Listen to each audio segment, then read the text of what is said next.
Generative AI has certainly come a long way in the last year. I have selected 3 Gen AI models that we can interact with today, and I'm going to ask them each a question and we'll just compare and see what the answers look like. So the models I chose to work with are Gemini from Google, ChatGPT from OpenAI, and Claude from Anthropic. So let's start by asking them all the same question. So think of a prompt, something we might be interested in. How about name 3 applications of NLP? Simple. See what we come up with. Gemini came up with machine translation, gave us a nice numbered list. That's helpful. Smart assistants and chatbots, and for each one we have a description. So machine translation, NLP is used to bridge the language gap by translating text from one language to another. This is constantly evolving to improve accuracy and fluency, considering the nuances of different languages. For smart assistants, virtual assistants like Siri and Alexa use NLP to understand your spoken requests and respond accordingly. They use speech recognition to convert your words to text, then analyze the meaning to determine what action to take. And chatbots. NLP allows chatbots to simulate conversations with humans. They can answer your questions, complete tasks, and provide customer service. By understanding the intent behind your message, they can tailor their responses to be more helpful and natural sounding. Now, I am surprised that Gemini did not point out to me that Gemini is a chatbot. That's typically the type of response I get there. But this was very clear, concise, and followed my instructions exactly. Name 3 applications of NLP. Let's ask ChatGPT the same thing.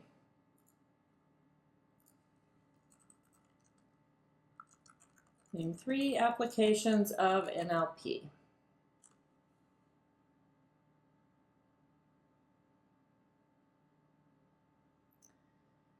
Again, we have a nice numbered list. This one with bullets, so a nice nested list there.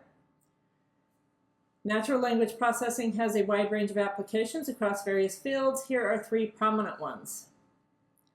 Sentiment analysis, the application used to determine the sentiment behind a piece of text, such as customer reviews, social media posts, or feedback, and an example is provided. Companies use sentiment analysis to gauge customer satisfaction and improve their products or services based on the feedback. So that's a different one. What did Gemini have that? Gemini had machine translation, smart assistants, and chatbots. All right, so sentiment analysis was new. Machine translation, okay, again. This is actually a very common use case for NLP. In fact, maybe was one of the first ones. The application there is translating text or speech from one language to another. An example, services like Google Translate and DeepL use NLP to provide real-time translation, enabling communication across different languages.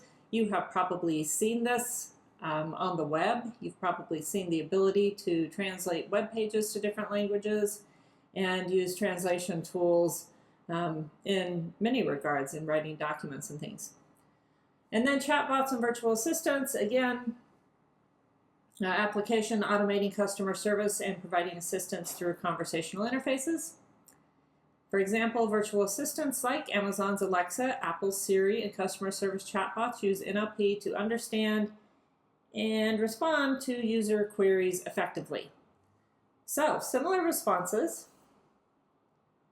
with a little bit of differences. They both have really nice layouts and well-organized responses.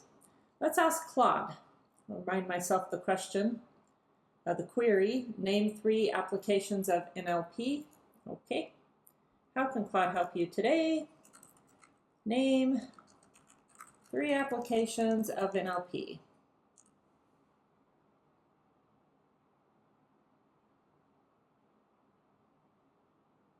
That's interesting. So Claude says, here are 3 key applications of natural language processing, NLP, and then gives a numbered list of 3 applications: machine translation, sentiment analysis, chatbots, and virtual assistants. So again, what we saw before. So these are really key applications that you see often used with natural language processing. And then I am asked if, would you like me to elaborate on any of these applications or discuss additional NLP use cases? So in this sense, I kind of like Claude's response because I didn't ask for details. I just asked for 3 applications. And I like how Claude just gave me the applications and then gave me the option of asking Claude to elaborate on these. On the other hand, if I did want more detail, Gemini and ChatGPT provided that in slightly different formats. So I like all the responses and I'm happy with it. Let's see what else we can do. I have not done a lot of asking generative AI to write code. I have done some, but not a lot. So let's try this. In fact, I think I haven't even done this with 2 of these, so we'll see if this completely fails or if it's successful. So let's ask for a very simple script. Write a Python script. Actually, I'm going to say code snippet, and hopefully I won't get like a full-blown script. Write a Python code snippet to, let's say, oh, I had a simple example in my mind and then I just lost it. Let's say tokenize a sentence. So this is a common natural language processing task. There are a number of different Python libraries that will do tokenization for you, or you can roll your own and write a script to tokenize. So curious to see what the chatbots come up with. I'm going to go ahead and copy this now so I don't have to type it again. All right, so first Gemini, write a Python code snippet to tokenize a sentence. Here are 2 ways to tokenize a sentence in Python using NLTK, so that is one of the libraries, and using regular expressions, so built in Python. All right, that's interesting. I like that I was given 2 ways to do it, one using a library, one using built-in Python libraries.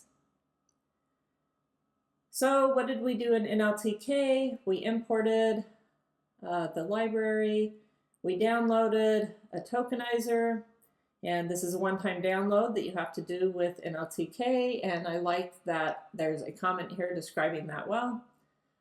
An example sentence. This is a sample sentence for tokenization. Great sample sentence.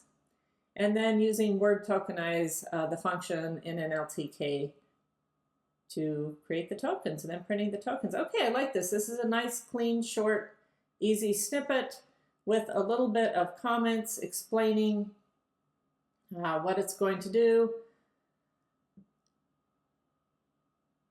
And then the next example, using regular expressions with the same sentence. That's great.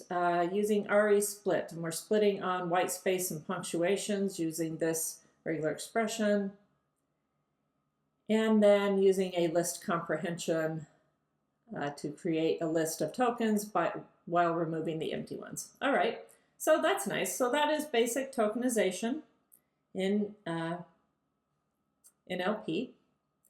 Let's ask ChatGPT the same question.